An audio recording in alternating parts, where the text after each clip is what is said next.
The day Eleanor Voss found a buyer for the Caldwell parcel, she told herself she did not care who it was, only that someone was taking that empty, wind-scraped land off the county ledger, and that the fence line between it and her own property would finally stop being her problem. She had enough problems already. It was the spring of 1878, and the Texas Panhandle was just beginning to shake off a winter that had killed 14 of her cattle, buckled the roof over the east side of her barn, and left her with a sum in the bank that made her stomach clench every time she thought about it. She was 26 years old, running 340 acres on her own since her father had died of a fever 2 years prior, and she had learned by then that the land did not care about your grief or your loneliness, or the way the wind sounded at night like it was trying to get inside and sit with you. The land only cared about work. So Eleanor worked. She rose before the sun, fed the remaining cattle, mended the fence posts that the winter had heaved loose, hauled water from the creek when the pump was stubborn, and fell into bed at night with her boots still half-laced and her hands smelling of iron and earth. She had a dog named Pepper who slept at the foot of the bed, and a horse named Sunday who was the most reliable creature she had ever known. And those two animals were, if she was being honest, the closest things to companions she had in the world.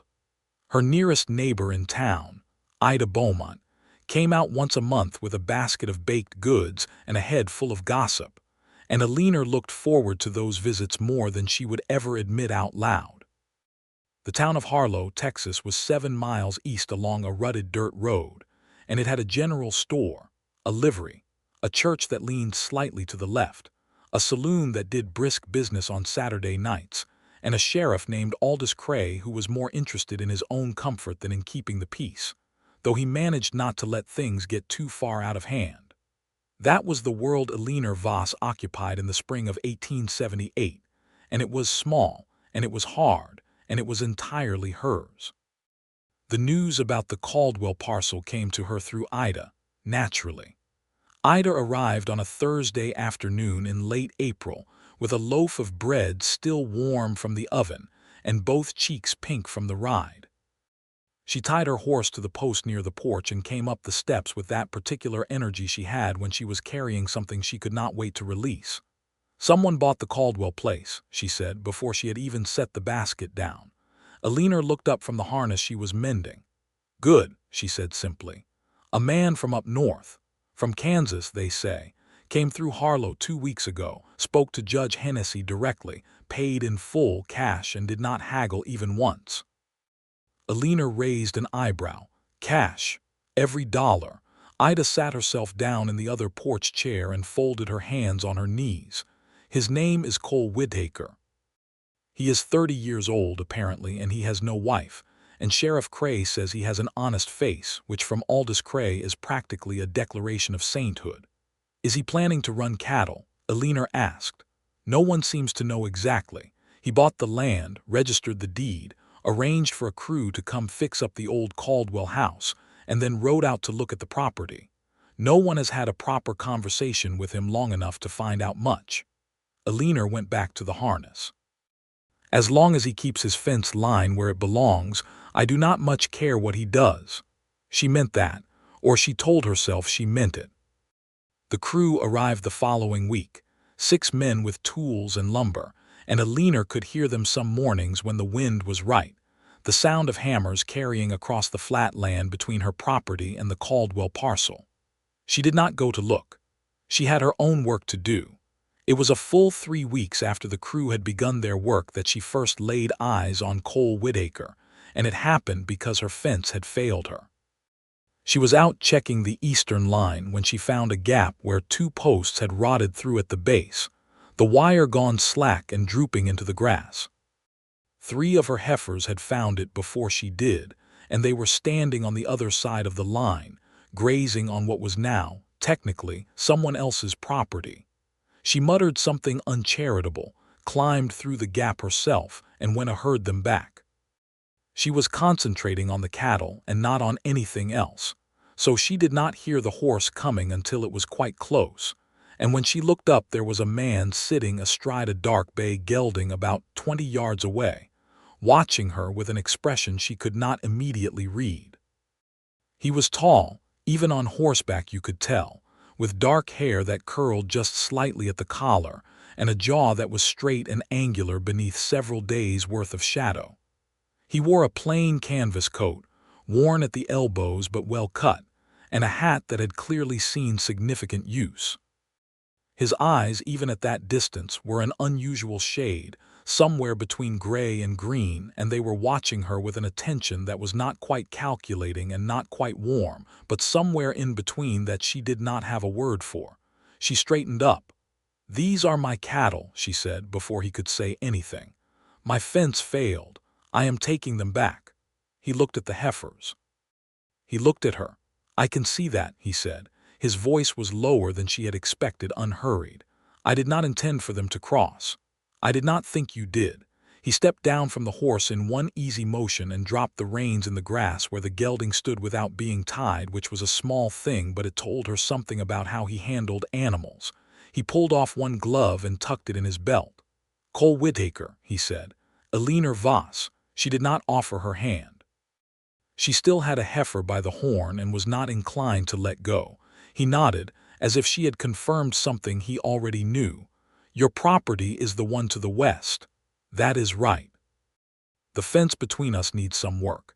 He said it without accusation, which she appreciated and also found slightly irritating, because it would have been easier to bristle at him if he had said it like it was her fault. "I am aware," she said. "I will have it fixed by end of week. I can send one of my men to help if you need the hands." She looked at him squarely. "I do not need the hands, thank you." He held up a palm, unhurried, unoffended. "All right." She got the heifers through the gap and back onto her land, and when she looked over her shoulder, he was still standing there by his horse, watching the landscape generally, not her specifically, as though he was making some kind of assessment of the country itself. She told herself she was not interested in what conclusions he was drawing. She fixed the fence herself in 2 days and it held. That might have been the end of it, the sum total of their relationship reduced to a brief property dispute and a polite exchange. Two people living on adjacent parcels of Texas flatland and staying respectfully out of each other's way. That was what she expected. That was, in fact, what she wanted. But Cole Whittaker had a way of appearing at inconvenient moments. The first inconvenient moment came in June, when the pump that fed her water trough developed a crack in the collar, and she spent the better part of an afternoon lying on her back in the dirt trying to fix it, her hands slicked with grime and rust, and a vocabulary of frustration building behind her teeth. She had the replacement collar, she had the tools, and she still could not get the threading to seat properly because the whole mechanism had seized with age, and she did not have the leverage she needed from the ground. She was in the process of reconsidering her life choices when a shadow fell across her, and she looked up to find Cole Whittaker standing over her with a wrench in his own hand, as if he had materialized from the prairie itself. "I was riding past," he said. "Saw you under there." "I have got it," she said. "The collar needs a half-turn counter before it will seat. If you go clockwise first, you will strip the thread." He said it the way a person states a fact about weather, without investment in whether you believed him. She paused. She tried counterclockwise. The collar gave. She seated it in 6 seconds and felt it click into place with a satisfaction that was immediately followed by an irritation that she could not quite justify. She rolled out from under the pump and sat up. He offered her a hand and she took it because refusing would have been foolish, and she was practical above most things. His hand was calloused and dry and warm, and he pulled her upright without effort. "Thank you," she said. "You are welcome," he said. He handed her back the wrench she had dropped when she took his hand, tipped his hat, and walked back to his horse. She stood there in the afternoon sun with her filthy hands and her properly seated pump collar, watching him ride away, and tried to decide what to make of a man who helped and then left without making anything of it. She decided he was simply practical, the way she was practical, and that was the end of her thinking on it.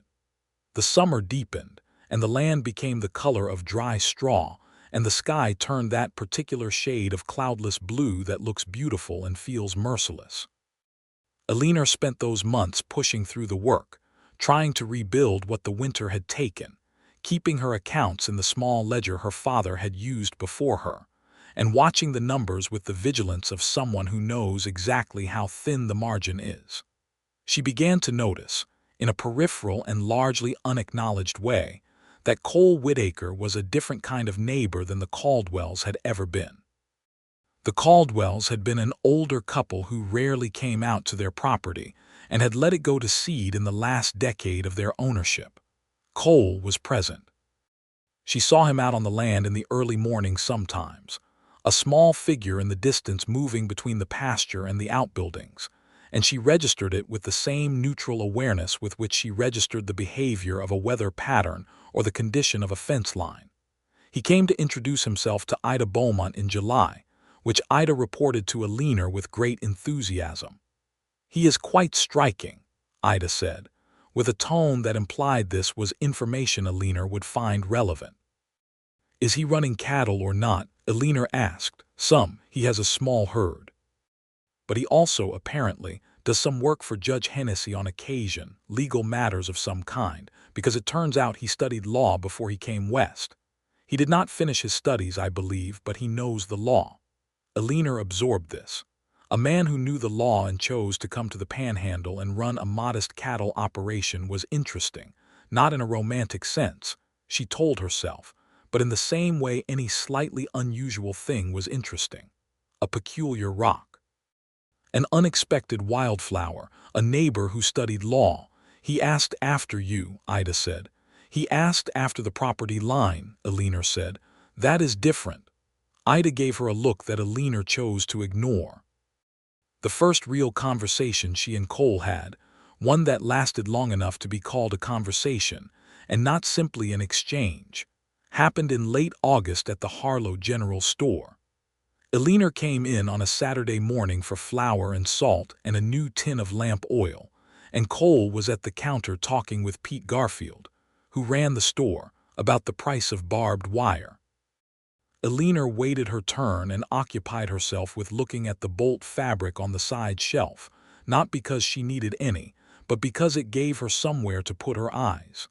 "Miss Voss," Pete said, when Cole had finished and stepped aside, "what can I get you today?" She gave her list and Pete went a fillet, and Cole did not leave immediately the way she expected him to. He moved to the side counter and began looking at something, and after a moment he said, without turning, "How did the pump hold up in the heat?"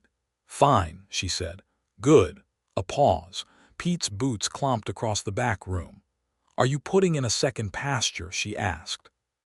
She had seen some fence work being done on the north end of his property and was curious about it in a purely practical sense. "Yes," he said, "planning to bring in a few more head before fall." He looked at her then, and his gray-green eyes had the quality of a landscape, layered and deep and giving nothing away easily. "You run about 300 head, 260 since the winter." Something shifted in his expression, a slight tightening, not pity but acknowledgement.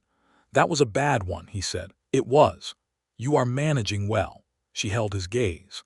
"I am managing," she said, which was honest and precise, and told him not to mistake her for someone who needed managing for.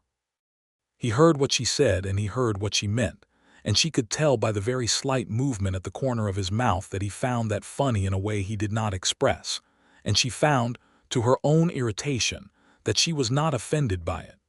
Pete came back with her supplies, she paid, and she left. Cole held the door for her because he was near it, which was courtesy and nothing more. She rode home thinking about the conversation for about half a mile before she made herself stop. September came with the first suggestion of cool air in the evenings, a relief after the hammer of the summer, and with it a small crisis that would, though she did not know it at the time, begin unraveling something in her careful and defended interior. One of her bulls got out. He was a big black Angus named Trouble, which turned out to be prophetic, because on a Tuesday morning she found the north gate open and Trouble gone, and she spent most of that morning tracking him across the flat country, and into a shallow gully that ran between her property and Cole's. She found Trouble at the bottom of the gully, stuck fast in a stretch of soft mud from a recent rain, bellowing his displeasure at the sky, and she found Cole Whittaker already there on foot with a rope, attempting to assess the situation. "He has been in there about an hour," Cole said when she scrambled down the bank. "I heard him." She looked at the bull. She looked at Cole. "You did not try to pull him out yourself. With what leverage?" "He is a large animal, and the mud is deep, and I would have needed help." She could not argue with the logic.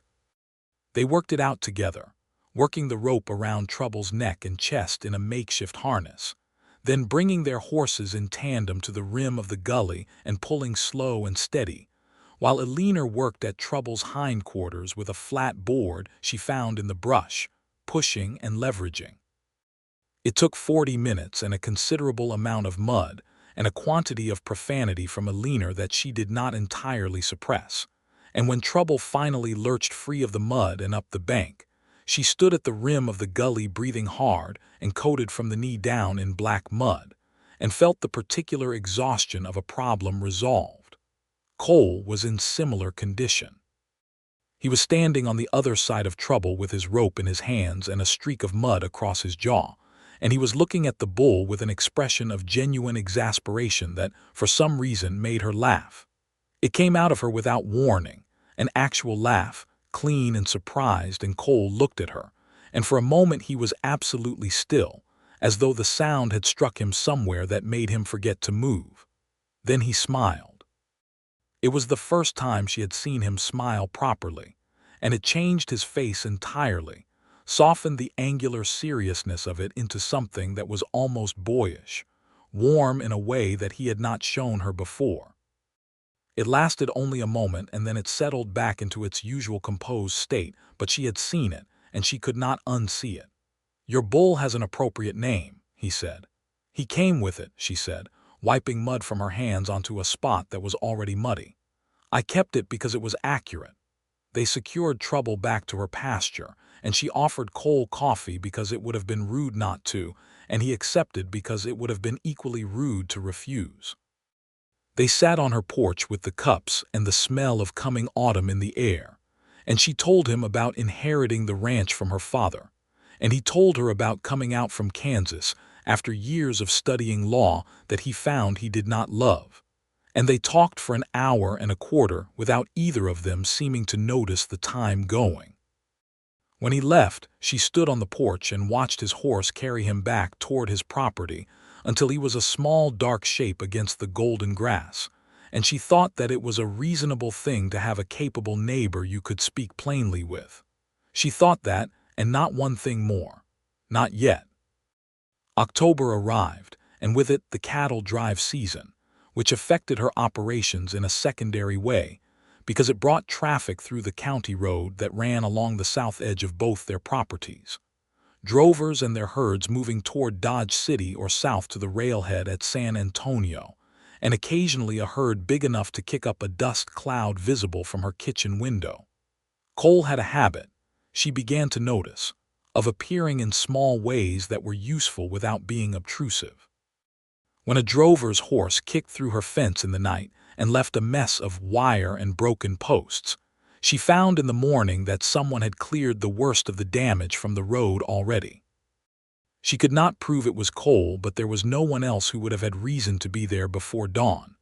When she lost a calf to what she suspected was a wolf and was puzzling over the tracks, Cole came past on his way somewhere else and looked at the tracks without her asking and said quietly, "It is a coyote, large one, moving north," and was on his way again before she had formulated a response.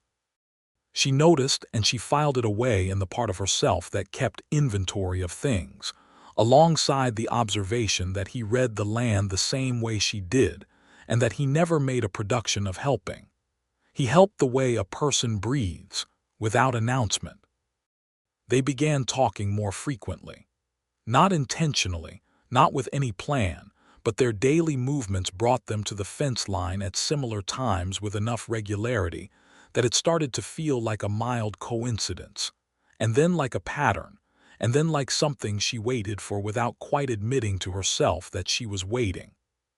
He told her, one afternoon in early November when the sky was the color of pewter and the wind had teeth, that he had grown up on his family's farm in western Kansas, and that his mother had died when he was 12 and his father had remarried a woman who was not unkind but who was not warm either, and that he had felt from a young age like a guest in his own life.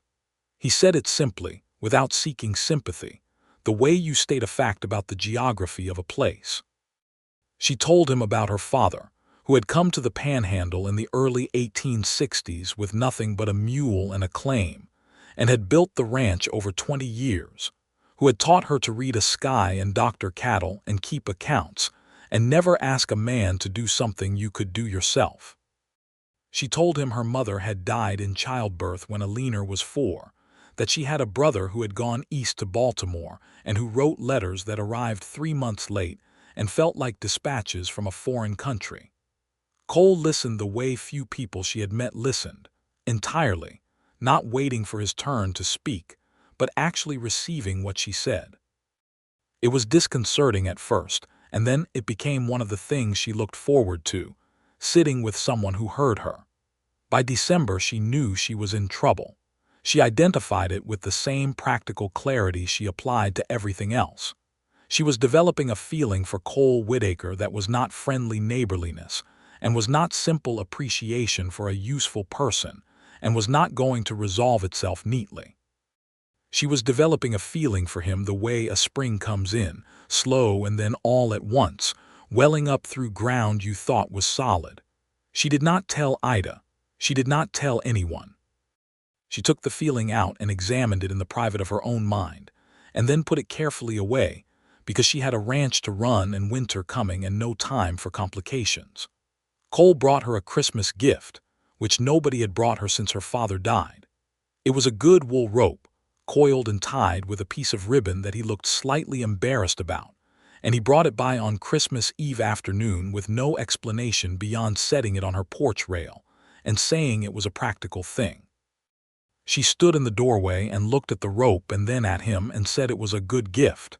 He said it was nothing. She said it was not nothing. He looked at her for a moment in the winter afternoon light, and she had the feeling, standing there in the cold with the ranch quiet around them, that he was about to say something. Then he put his hat back on, said he hoped she had a good Christmas, and went back to his horse. She stood on the porch with the wool rope in her hands and watched him go and told herself she was fine. She was not particularly fine. January of 1879 brought a hard freeze, and with it, a crisis that every rancher in the Panhandle was bracing for. A blizzard that the old-timers said was coming in from the north, and coming hard. Eleanor spent the days before it moving her herd to the lower pasture where they would have some shelter from the creek bank, laying in extra feed, reinforcing the barn doors, and making sure she had enough firewood to last a solid week. The storm hit on a Wednesday night, and by Thursday morning it was a whiteout, the kind where you string rope from the house to the barn so you do not lose yourself between one and the other. She worked through it, making runs to the barn 4 times a day, losing a steer on the second day to what she suspected was exposure but could not be sure, and spending the long frozen nights by the fire with her ledger and her dog and a bone-deep weariness. On the 3rd day of the storm there was a knock at her door that was almost lost in the wind, and she opened it to find Cole standing on her porch, coated in snow, with a look on his face that was calm but careful. "I lost my water line," he said. "My well pump is frozen solid. I have 2 days of water stored in a herd." She stepped back from the door. "Come in." He came in and she poured him coffee and they sat at her kitchen table and worked out the problem, which was practical and logistical, and had nothing to do with the fact that she was very aware of how the cold had put color in his face and made his gray-green eyes particularly vivid. She let him draw water from her well, which was deep enough to have stayed open. He came twice a day for 3 days, and each time he stayed long enough to drink something hot and to help her with whatever task was immediately in front of her without being asked, and without making it a performance. On the 5th day of the storm, she found him at her barn before she got there, already working, and she stood in the blowing white and looked at him, and felt the feeling she had been keeping carefully stored rise up like flood water against a dam. The storm passed and the world reopened, brilliant and merciless in its whiteness, and life reasserted itself as life does, with a full inventory of tasks and demands. Cole went back to his property with its repaired water pump, and Eleanor went back to her routines, and the distance between them reasserted itself in physical terms while something else was quietly refusing to go back to where it had been. Spring came again. 1879 moved forward in the way that time does in the Panhandle, in long golden stretches marked by work and weather, and the occasional event in Harlow that served as social punctuation. There was a dance in April, a church social in May, and a barn raising for the Pettifer family in June that brought out most of the county. Cole came to the dance in April.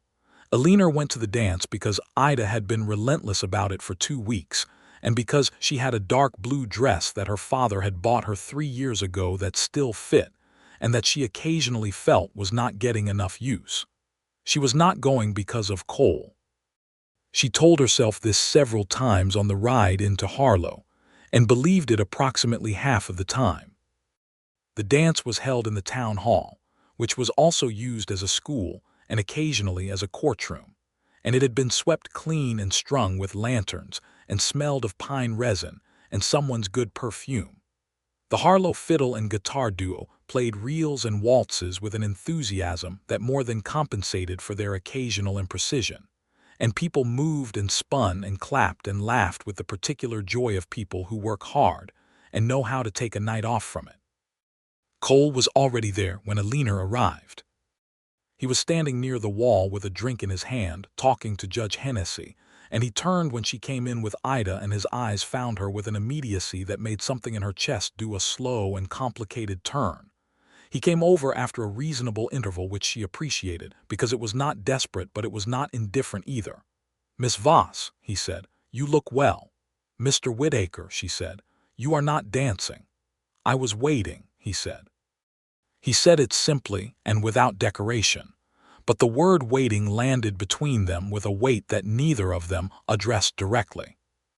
He offered his hand for the next reel, and she took it, and they danced, and she was surprised to find that he was a competent dancer, not elegant but sure-footed, with a sense of rhythm that meant she could follow him without effort. They danced twice. The second time was a slower number, and when he turned her at the corner, she was close enough to see the detail of his face, the crease at the corner of his eye when he concentrated, the way his jaw had the shadow of stubble because he had shaved for the evening, but it was already coming back. He held her with the right amount of firmness, a hand at her back that was appropriate and present, and she was aware of it with an acuteness that was entirely inappropriate for a casual social dance between neighbors. When the music ended, he stepped back and thanked her and went to get her a glass of the lemonade that Mrs. Garfield had made, and she stood in the warm lamplight of the town hall and thought with complete clarity, "I am in love with this man." The thought arrived in her with the simplicity of a thing that has been true for a long time and is only now being acknowledged. She accepted it. She did not know what to do with it, but she accepted it. What she did not know, in April of 1879, was that Cole Whittaker had been in love with her since approximately October of 1878, and that the land he was standing on had been purchased not because it was the best available investment or the most promising cattle operation, but because it was the parcel immediately adjacent to hers. She did not know this. She would not know this for a long time yet. The summer of 1879 was better than the previous one, which was not a high bar, but she took it gratefully.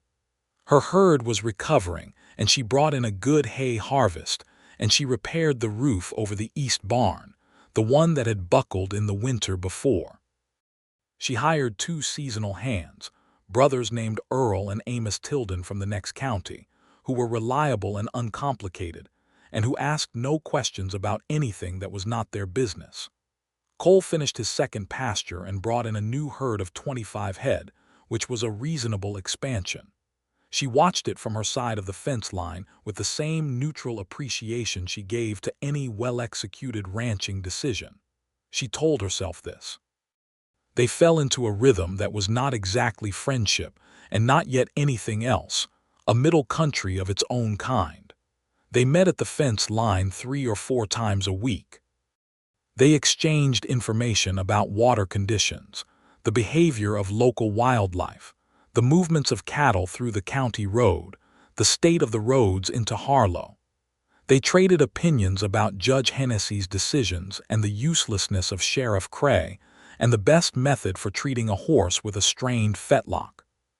Sometimes, when the day's work was done and the light was going amber and low, they would stand at the fence and talk about things that had nothing to do with ranching, and those conversations were the ones that stayed with her through the evenings like warmth held in stone. He told her about a book he was reading, one of the new novels from back east, and she borrowed it when he was done with it, and they spent 2 weeks talking about it at the fence line, and it was the most purely pleasurable thing she had done in recent memory. She lent him her father's copy of a farming almanac from 1860 that had handwritten notes in the margins, and when he returned it, he said those notes were the most interesting part, that her father had been a man who thought about things carefully, and she had to look away for a moment because she was not expecting to be moved by that. She wanted to tell him how she felt. She turned it over in her mind through the long hot days of August, examining the angles of it. She was not a timid person. She had faced down creditors and hard winters and the casual dismissal of men who thought a woman alone could not run a cattle operation, and she had not flinched. But this was different. This was the inside of her, not the outside, and she did not know how to be practical and clear about a thing that felt like weather. She decided she would tell him. She made the decision definitively on a Thursday in late August, and then she began finding reasons it was not the right moment, and the reasons accumulated until September arrived, and she had not said anything. Ida, who was not unobservant, arrived in September with her bread in her basket and her considerable social intuition, and sat on the porch and looked at Eleanor for about 5 minutes before saying, "When are you going to tell that man that you care for him?" Eleanor said, "I do not know what you are talking about." Ida gave her a look that was patient and unconvinced. "Eleanor, I have watched the 2 of you at the barn raising and the church social and the dance in April, and I have watched you look at each other like you are both solving the same problem from opposite directions and cannot quite get there." Eleanor looked out at the flat country. "It is complicated," she said. "Love is not complicated," Ida said. "What we do when we are frightened of it is complicated." Eleanor did not respond to this because she did not have an argument against it that held up. The fall of 1879 brought an event that altered things, as events in the Panhandle had a way of doing without asking your permission. A dispute over water rights on the creek that ran between the 2 properties came to a head when a rancher 20 miles upstream named Garland Fitch diverted a section of the creek to feed a new irrigation scheme, which reduced the flow to every downstream property and was, by Judge Hennessy's assessment, illegal under Texas water law. Eleanor discovered the problem in October when her cattle were not getting enough at the trough, and she went to check the creek and found it running at half volume. She rode into Harlow and told Judge Hennessy, who was sympathetic but cautious, and who said that Fitch had friends in the county, and that making a legal case was going to require documentation and persistence. She was riding home from Harlow, irritated and tired, when Cole caught up to her on the road, having been in town himself. "I heard about the Fitch situation," he said, pulling alongside her. "I have got the same problem." "I know," she said. "I wrote to a contact in Austin who knows the current water statutes," he said. "If Hennessy will formalize a complaint, there is a solid case under the 1876 water provisions. I can draft the documentation." She looked at him, surprised. "You would do that?" "We have the same problem," he said. It makes sense to address it together. They addressed it together. Over the next 3 weeks, Cole drafted legal documents at his kitchen table, and Eleanor provided the property records and creek access history from her father's files, which were meticulous and went back to the original claim. Cole rode to Austin to file the complaint formally, which took a week, and when he came back they won the case inside of 2 months. Fitch was ordered to restore the creek to its original flow and find, and the water came back to the downstream properties in time for the winter. Eleanor knew, watching the creek running full again, that she owed Cole a significant debt, not because he had done it for her alone, but because he had made it his problem when he could have waited and let her fight it alone. She said so, standing at the creek bank on a November afternoon with the sky gray and the water cold and clear over the stones. "You would have done it yourself eventually," he said. "Just knew the law. You went to Austin," she said. "That was a week. You did not have to." He looked at the creek. He looked at her. There was something in his face that was working to stay composed and was not entirely succeeding. "I did not mind," he said. She took a breath. "Cole," she said. "Eleanor," he said at the same moment. They both stopped. "You first," she said. He was quiet for a long moment. The creek ran over the stones. A red-tailed hawk crossed the sky above them, slow and unhurried. "I find myself," he said carefully, "looking for reasons to talk to you. And when I cannot find a reason, I invent one, and I am not generally a person who is comfortable with deception of any kind, so this has been an inconvenient situation." She looked at his profile against the gray sky and felt something she had kept locked and careful for over a year open like a gate. "I have been trying to find the right time to say something to you since April," she said. "I kept deciding the moment was wrong, and the list of wrong moments got very long." He turned to look at her, and there was nothing composed about his face now. It was open in a way she had not seen it before, uncertain and searching and very much alive. "What were you going to say?" he asked. "That I am in love with you," she said. "I have been since at least October of last year and possibly earlier, and it has been an extremely inconvenient thing to carry around while trying to run a cattle operation." He made a sound that was almost a laugh and entirely something more than that. He crossed the distance between them in 2 steps, and he put both his hands around her face and looked at her for 1 full second as though he was making certain she was real. And then he kissed her, standing at the creek bank in the cold November air with the water running beside them and the hawk riding the gray sky above. It was not a tentative kiss.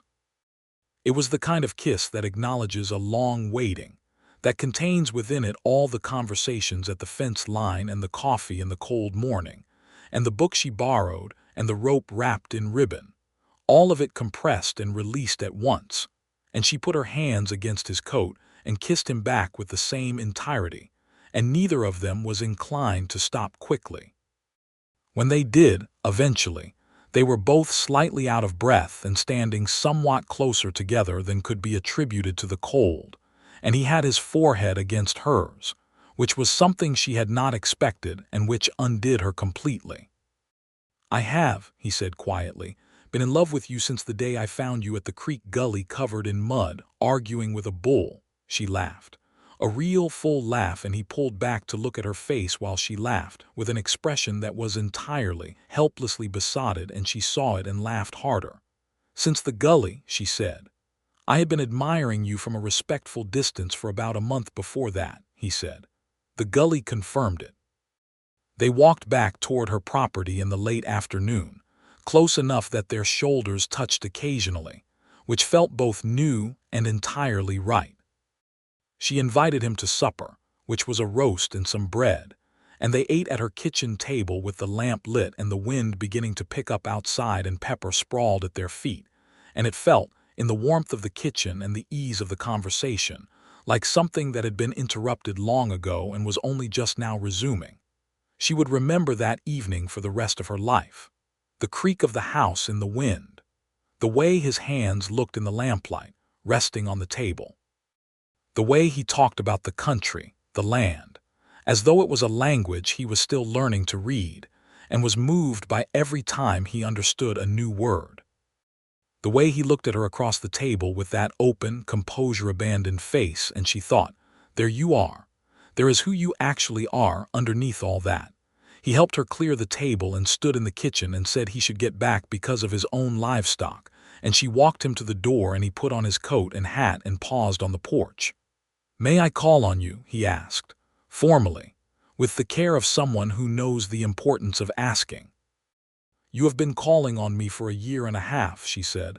"I mean properly," he said. She smiled at him. "Yes," she said, "properly." He came the next day and the day after that. The formal calling was, in practice, not especially different from what they had been doing, except that now he held her hand when they walked, and she let him, and it was remarkable how much weight a small thing could hold. Ida, when she heard, was vindicated to a degree that she exercised with considerable restraint, which Eleanor appreciated. "I told you," Ida said on her December visit. "You did," Eleanor admitted. And you were right," Eleanor said, which cost her something, and she said it willingly because Ida deserved to hear it. Ida beamed with the satisfaction of a person who has been patient for a long time. Christmas of 1879 was different from any Christmas Eleanor had spent since her father died. Cole brought her a proper gift this time, a set of good leather gloves with her initials tooled into the cuff by a craftsman in Harlow, and she gave him a compass that had belonged to her father, which he accepted with the seriousness that it deserved. They spent Christmas afternoon at her place and Christmas evening at his, which was smaller and more bare in its furnishings but warm, and she saw for the first time the details of how he lived. The sparse but ordered space, the books lined on a shelf built into the wall, the single photograph of his mother on the mantel, the careful plainness of it all. She thought, this is a person who has been waiting for something to make a home around. The thought moved through her quietly and settled somewhere permanent. January of 1880. The days were short and cold and the work went on, as it always did, and they moved through it together in the way of two people who have stopped pretending they are not a unit. Cole helped with her herd when a bout of respiratory illness went through a section of it in February, and she helped him extend his fencing in March, and they managed it all with the ease of people who have found that their competencies fit together like hands made for the same tool. He kissed her again, on a day in February when she was coming out of the barn, and he was coming in with a bag of feed slung over one shoulder, and they met in the doorway and he stopped, and she stopped, and he looked at her for a moment, and then kissed her in the cold barn doorway with the smell of hay and cattle around them, and it was, she thought, entirely perfect. Spring came, her third spring as the sole owner of the Voss ranch, her second as Cole's neighbor, and her first as the woman who had admitted she was in love with him, and the world was different enough from all the previous springs to make her slightly astonished at the distance traveled. April of 1880 brought Ida and her basket and a particular restlessness in Eleanor's chest that had been building for weeks and that she had been examining with the same methodical attention she brought to everything. "He is going to ask me to marry him," she told Ida. Ida set down her bread. "Has he said something?" "No, but he has a way of looking at me when he thinks I am not watching, like he is deciding something. And he brought up the future twice this week in a way that was not quite accidental." Ida folded her hands. "And when he does ask," Eleanor looked out at the land. Her land, 340 acres of panhandle prairie that she had bled and sweated and frozen and burned for. Her father's land, now hers. "I will say yes," she said, "but I will not leave this property. I will not give it up." "You think he would ask you to?" she considered. She thought about Cole, about how he looked at this land, about the way he talked about her ranch with a respect that was not diminishment but genuine recognition. "No," she said, "I do not think he would." Cole asked her to marry him on an evening in early May, on the porch of her house, which was appropriate because it was her house, her land, and he understood that. He had the ring his mother had left him, a small gold band with a single chip of turquoise, because he had written to his stepmother in Kansas to send it, which meant he had been thinking about this for long enough to send a letter and wait for a response. he said, holding the ring in his calloused hand in the last of the afternoon light. "I want you to know that marrying me does not mean anything about this land or this ranch changes for you. Your father built it and you have kept it, and I would not ask you to diminish it for one reason. What I want is to be here, on the land next to yours, or on your land, wherever makes sense, and to spend my life next to you. I am asking you as a person, not as a claim." She looked at him for a long moment. She was 30 years old and she had not thought she would love someone like this, had not let herself think it, and here was the actual thing, standing in front of her with the turquoise ring and the most thoughtful speech she had ever heard, and his gray-green eyes asking her without performing. "Yes," she said. "Of course, yes." He put the ring on her finger, and she put both hands against his chest, and he held her there on the porch in the May evening with the prairie going gold around them, and it was entirely right. They were married in June of 1880 in the Harlow church that leaned slightly to the left, by the minister Reverend Alcott, who was a small, serious man with a warm handshake. Ida stood up with Eleanor.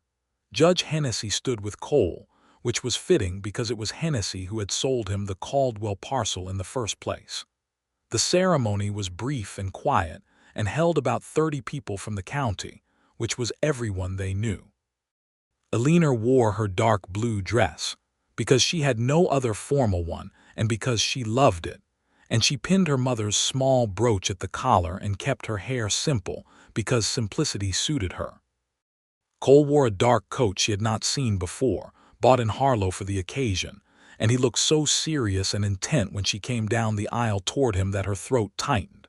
He took her hands when she reached him, and he looked at her and said, very quietly before the ceremony began, "You are the most remarkable person I have ever known." She said, equally quietly, "Do not make me cry in the church." He made no promises on that front, and she made it through without incident anyway.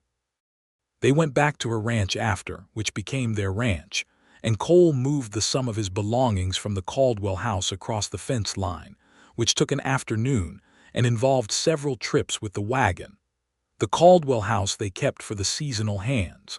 The books came over and found the shelf in the front room and stayed. The first year of their marriage was the hardest and the best. It was hard because merging two operations into one was logistically complex and required a set of negotiations that had to balance her way of doing things against his way and find a workable middle, and they did not always agree on the first try. There were evenings when they argued with the directness of two practical-minded people who are not accustomed to yielding, and the arguments were real and sometimes sharp and always resolved, because they had both decided that resolution was the point. It was the best because she woke up every morning with him beside her, and she found, not alone in the way she had been alone for the previous 2 years, not in the deep cellular sense of it, and it changed the quality of the whole world. They brought the two herds together in spring of 1881, which made their combined operation one of the larger ones in that part of the Panhandle, and they hired 2 permanent hands in addition to the seasonal workers, and the ranch began to look the way a going concern looks, purposeful and alive. Their son was born in September of 1881. Eleanor had had a pregnancy that was uncomfortable and tiring, and during which she had continued working longer than anyone thought was advisable, including Cole, who spent the last 2 months in a state of watchful tension that he tried to keep from showing and entirely failed to conceal. She told him to stop hovering, and he said he was not hovering and then was found hovering, and this happened several times, and they both found it faintly ridiculous. The birth was attended by Mrs. Prentice, who served as the county's midwife, and it was long and hard, and at the end of it, Eleanor held a boy who had Cole's dark hair and her own gray eyes and weighed 8.5 pounds and had opinions, even in his first hours, about the comfort of his arrangements. She looked at Cole, who was sitting on the edge of the bed with the expression of a man who has just lived through something that has rearranged his interior completely, and said, "We should name him after my father." "James," Cole said immediately, because she had told him her father's name a long time ago and he had remembered it. James, she agreed. Cole held his son for the first time with a care that was absolute, his big hands under the tiny wrapped form, and Eleanor watched his face and saw something she had never seen on it before, an openness that had no reserve in it at all, pure and unguarded as a field in early morning. "Hello, James," he said quietly. The baby made an objecting sound. "He has opinions," Cole said. "He has your stubbornness and my stubbornness combined," Eleanor said. "We are in for it." They were in for it, and they were glad. James Whittaker grew into a sturdy, serious, occasionally infuriating small person who wanted to know the name of every animal and plant on the property, and who, from the time he could walk, followed his father and his mother in equal measure across the land as though the three of them were parts of the same organism. It was in the second year of James's life, the spring of 1883, that the thing Eleanor did not know came to light. It came to light in the way most important things do, sideways, through a door that was not the one you were expecting.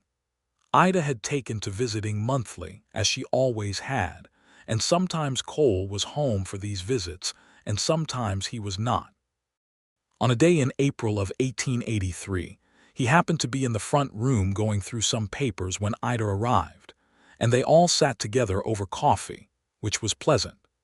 The conversation moved in various directions and eventually arrived at the topic of the Caldwell parcel and the sale of it, because Ida was noting that it had been 5 years since it changed hands and remarking that it had done well under Cole's management. "I always wondered," Ida said, in the thoughtful tone of someone following a thread, "what exactly brought you to this particular piece of land? You came all the way from Kansas. Judge Hennessy said you came straight to the Caldwell parcel and did not look at anything else. Did you have some reason for choosing this specific property?" Eleanor was refilling the coffee cups and not particularly paying attention to the question, which she assumed Cole would answer with something about the quality of the land or the water access. Cole was quiet for just long enough that she looked at him. He had a look on his face that she did not see often, a slight reddening at the collar, a careful attention to the coffee cup in his hand. "I had," he said, "some knowledge of the area." "Had you been through before?" Ida asked.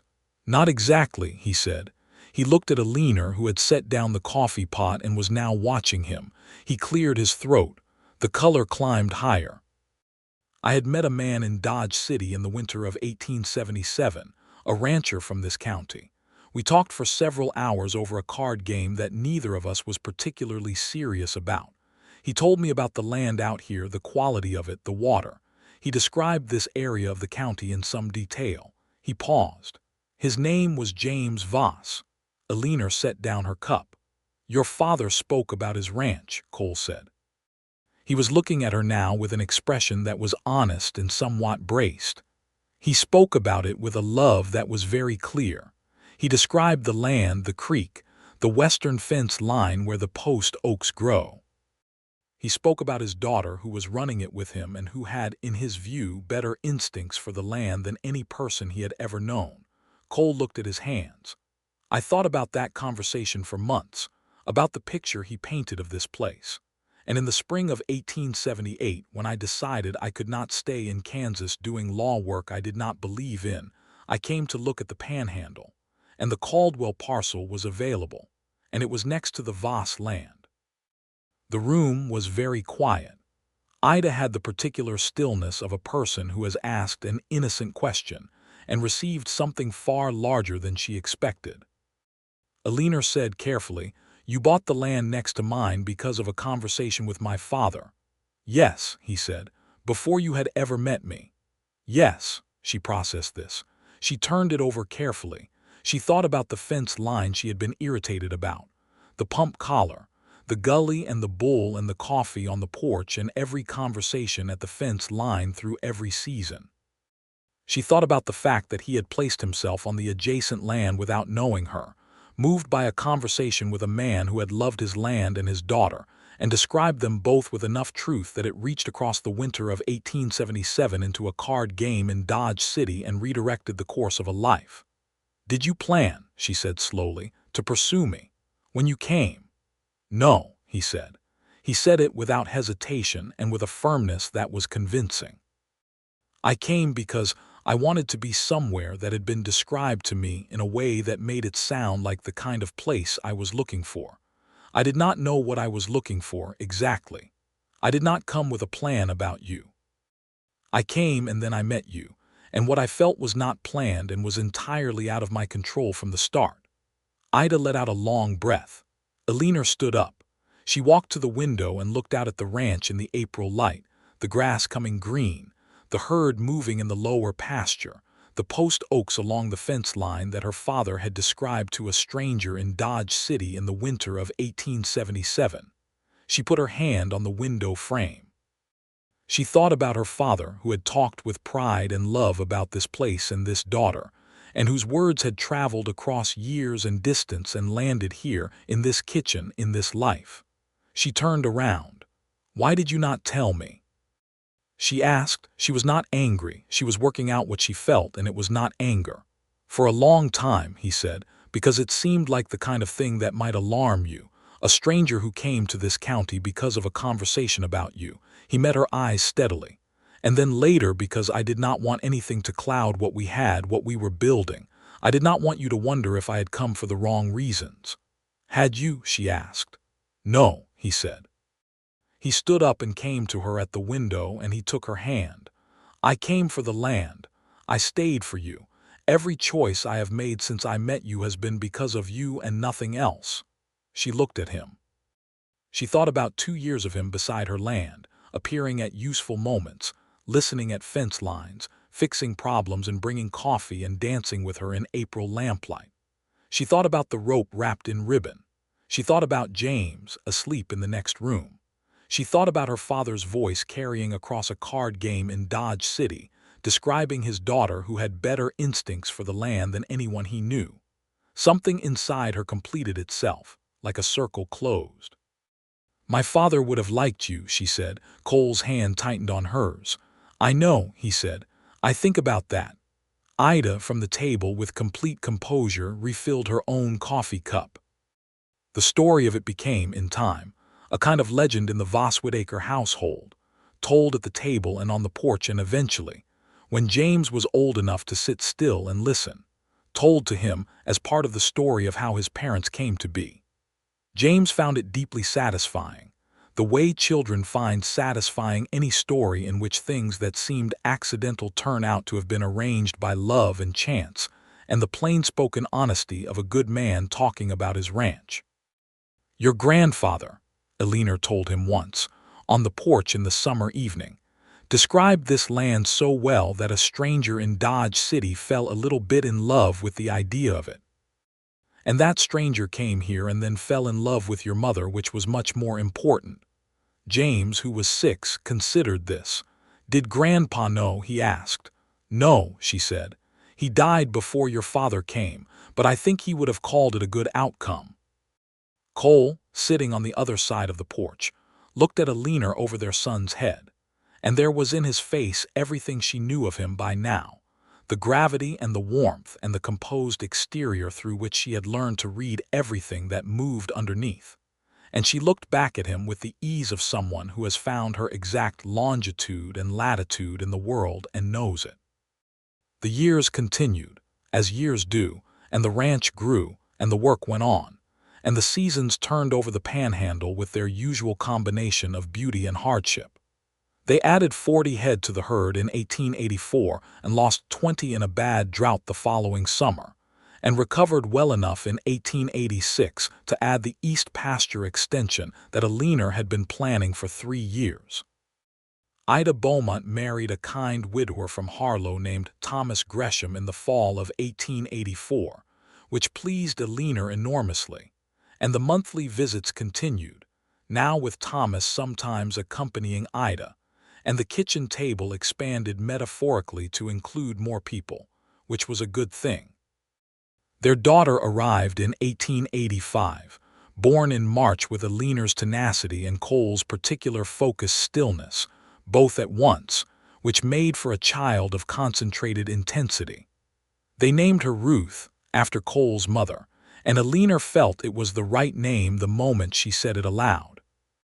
James took to his sister with the protective seriousness of a 4-year-old given an enormous responsibility, and the combination of them, the serious dark-haired boy and the focused, quieter girl, was a source of such daily amazement to Eleanor that she sometimes stopped in the middle of work just to look at them and absorb the fact of their existence.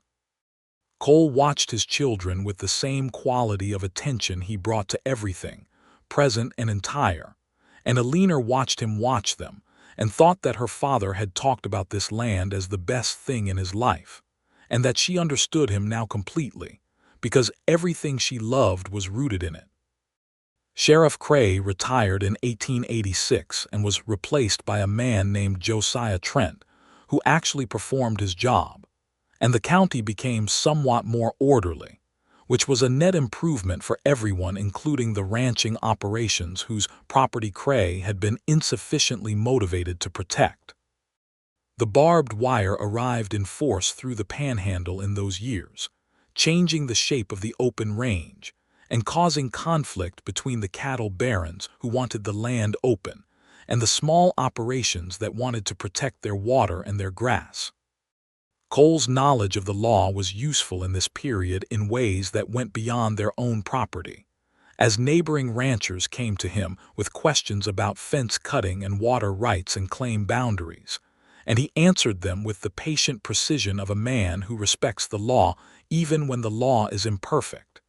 He never formally returned to the law. The ranch was his work and his home, and he was built for it in a way he had not been built for the courtrooms of Kansas.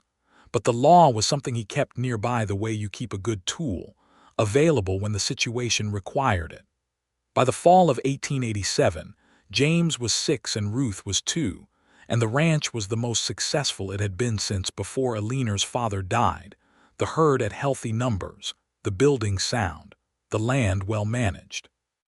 They had 2 permanent hands, both of whom had been with them long enough to feel like part of the operation, and the Caldwell house, which was still technically Cole's property on paper, was used as the hands' quarters and storage.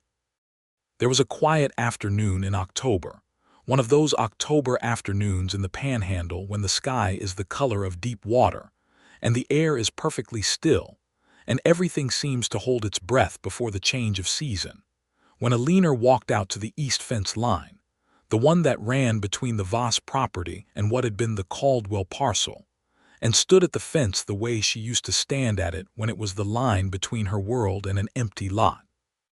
Before it became the line between her world and Cole's world, and then ceased to be a dividing line of any meaningful kind at all. Cole found her there, as he had a habit of doing. He came up beside her and stood without speaking for a moment, looking at the same thing she was looking at, which was the land going golden in the afternoon light. "I was thinking about the first time I saw this fence," she said.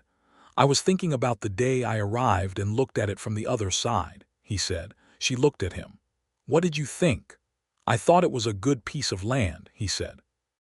"And that whoever owned the property to the west must be someone particular, based on the state of the fences. Kept well.